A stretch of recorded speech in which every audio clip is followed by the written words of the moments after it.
All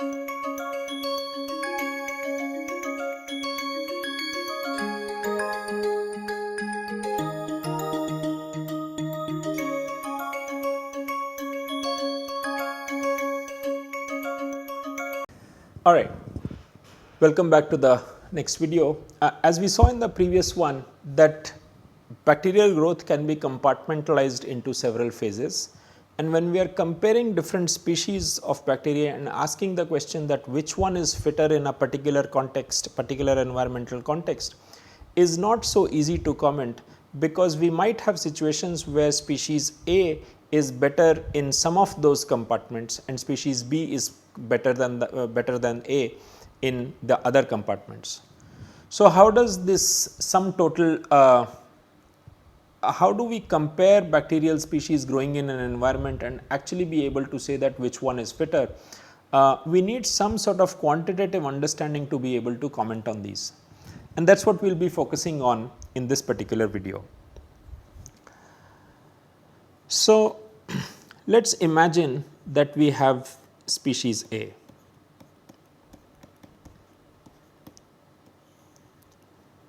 The most popular model of growth, which models exponential growth, is represented by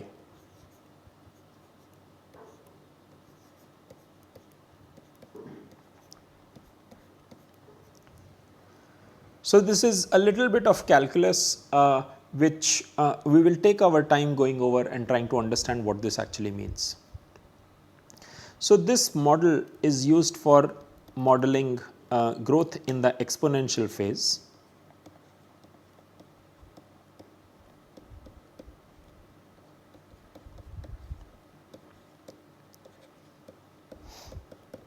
And let us try and understand what this means. Before we go there, let's try and understand what we mean by dn by dt. Let's imagine we have a scenario where we have a variable x and y. So, y is some function of x, and we have some sort of relationship between these two variables. Let us imagine this. Now, if I choose a particular time x1 and I choose another particular time called x2, then at these two times I can ask the following question, and the question that I am asking is that what is the rate of change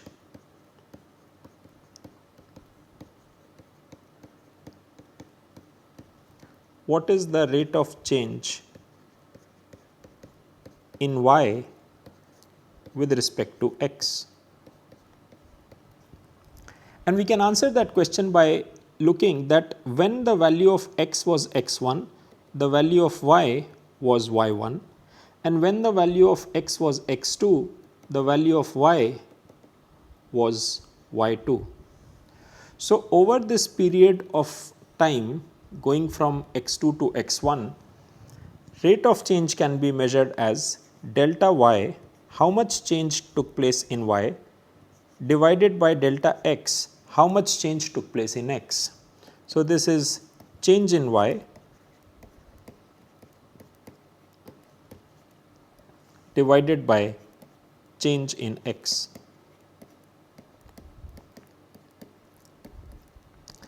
And this can be estimated as change in y is simply y2 minus y1, and x is x2 minus x1.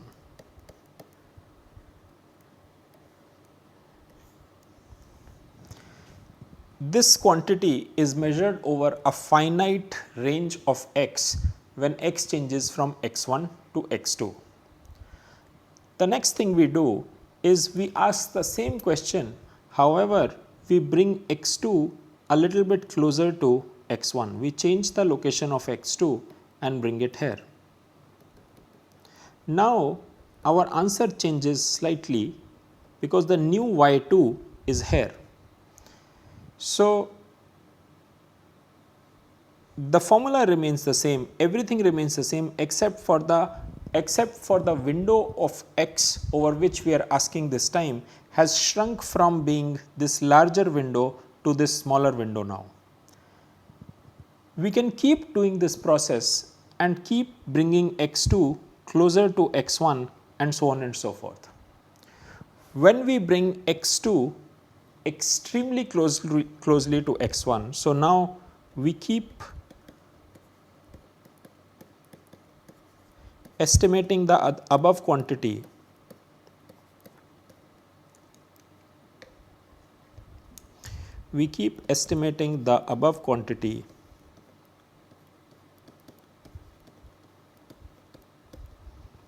but by bringing x2 closer to x1. There will come a time when x2 is really close to x1 and is only infinitely larger than x1. When x2 is equal to x1 plus h, where h is infinitely small,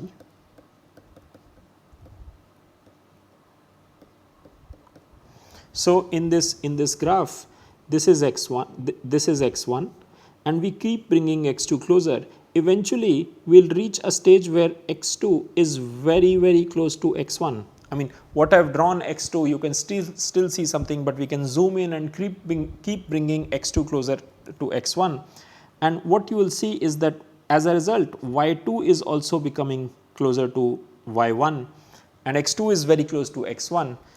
In such a scenario, when x2 is infinitely close to x1 but never quite equal to x1, in that case delta y by delta x is simply written as dy by dx, and that is sort of the beginning of calculus, understanding what this means in this geometric context.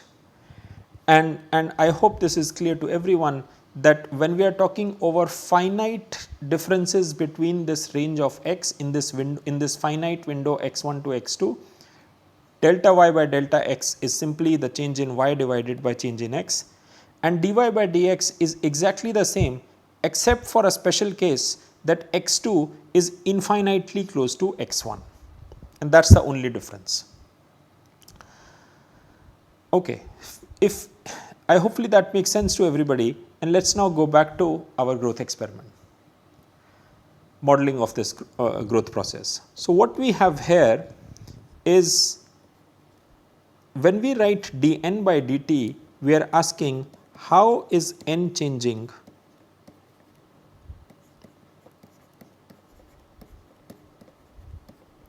with time. That is what left hand side means. The right hand side tells us the answer to this question that we are asking on the left hand side. It says that n is changing via multiplication of these two factors. One is simply n, so the more n there are, the faster the change.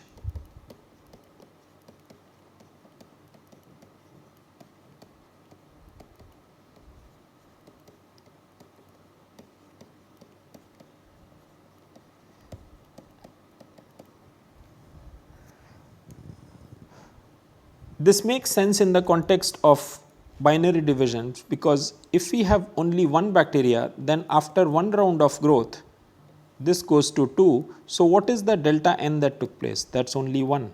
But if we had 2 bacteria, after the same amount of time, if there are sufficient resources, we have 4 now. So, what was the delta n that we now have? It is 2. And same idea, that if we repeat this, now delta n is equal to 4. So, the rate at which here transition happened from 1 to 2, here it happened from 2 to 4, then it happened from 4 to 8, and so on and so forth. So, the rate is proportional to how many bacteria did you have at that time when you are measuring that how is this rate changing with time, the more bacteria you have, the faster the rate of change is it's going to be. All of this is assuming that this is exponential growth and there are sufficient resources available for everybody to grow. R is simply a measure of growth rate in these conditions. That is just a measure of how long does each one of these take. Is it 20 minutes or is it 2 hours? And that depends on the environmental context in which this growth is being measured.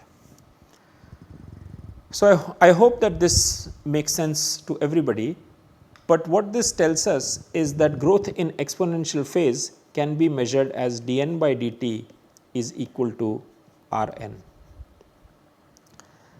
And we can integrate this, n is a function of time. So, we get dn upon n equal to R dt, and we integrate this from t equal to 0. So, to some future time t, at t equal to 0, the number of bacteria were n naught, and at some future time t, the number of bacteria were nt.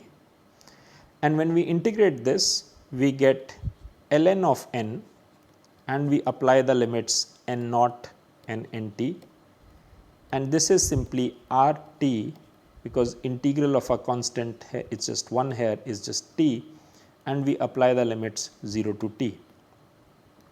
And we get ln of nt minus ln of n naught equal to R t minus 0, which is just RT, and this can be written as ln of nt upon n naught is equal to RT, which is simply just nt upon n naught equal to e to the power RT, which leads me to the final expression nt is equal to n naught e to the power RT. And that is where we get the equation for growth in exponential phase. So, if at the start of exponential phase the number of bacteria is n naught and growth has taken place for t amount of time, then after this t amount of time the number of bacteria that is present in the culture is nt. So, suppose we have value of n naught, R is being given to us, and t is something that we want to find out, that how many bacteria are there after, let us say 4 hours or 6 hours or something. Then if these three quantities are given to us, we can estimate the number of bacteria that is present in the culture by simply applying this formula. All of this is assuming that exponential growth is valid for the duration and the conditions in which we are trying to model. Now, the problem with exponential phase is that it assumes that numbers are going to increase like this.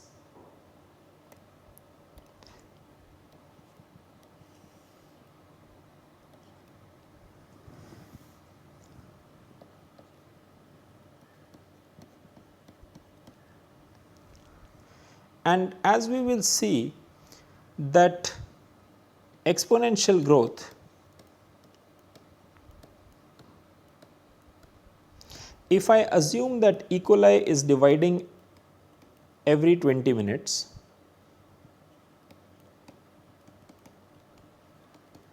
and so let us say, so 20 minutes means that R is equal to 1 upon 20, and I start a culture in a flask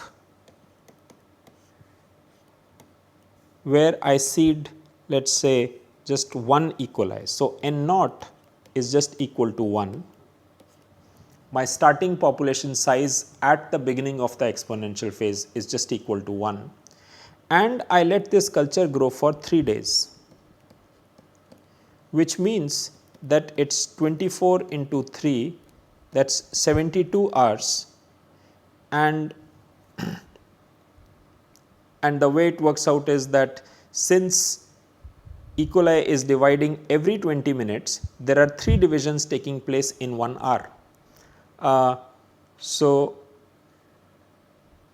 if we start with one bacteria, after 20 minutes, I have 2. After another 20 minutes, so after another 20 minutes, I have 4. And after another 20 minutes, that is 1 hour now, I have 8.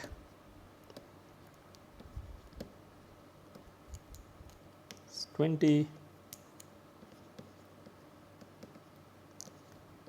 I have 8 now. So, what that means that if these are the conditions, then in 1 hour I have 3 generations as we just saw here. So, in 72 hours I have 72 into 3, that is 216 generations. If N naught was equal to 1, then Nt is simply equal to N naught into 2 to the power 216. That is the number of bacteria that I have after 3 days after exponential growth for 3 days. Now, here is an interesting exercise for you to try. E. coli is of the following dimensions. Let us say this is roughly 2 micrometers and this is 1 micron. Assuming that density of E. coli as an order of magnitude estimate is not too different from density of water. So, let us just say this is 10 power 3 kg per meter cube. As we all know, our bodies are primarily comprised of water. So, this is not as an order of estimate, as an order of magnitude estimate, this is not bad at all. So, density of E. coli is this, these are the dimensions. So, what is mass of one E. coli? And we can simply, as an order of magnitude estimate, we can simply compute the volume and times the density. So, we can assume that this is a cylinder for pi r square h, where pi radius is 10 power minus 6 square by 4, because radius is half of this, and h is 2 microns, which is 2 into 10 power minus 6. That is the volume of E. coli times the density, which is 10 power 3. So, this can be worked out. We have pi 2 4, this becomes 10 power minus 12, this is another 10 power minus 6. So, that is 10 power minus 18 times 10 power 3. This is 1, this is 2, this is pi upon 2 into 10 power minus 15 kilograms. We are interested in only an order of magnitude estimate. So, let us just assume that this is roughly equal to 1. So, an E. coli roughly weighs 10 power minus 15 kg. If that is the case, as an exercise, I would like you to compute that how many do 2 to the power 216 E. coli weigh.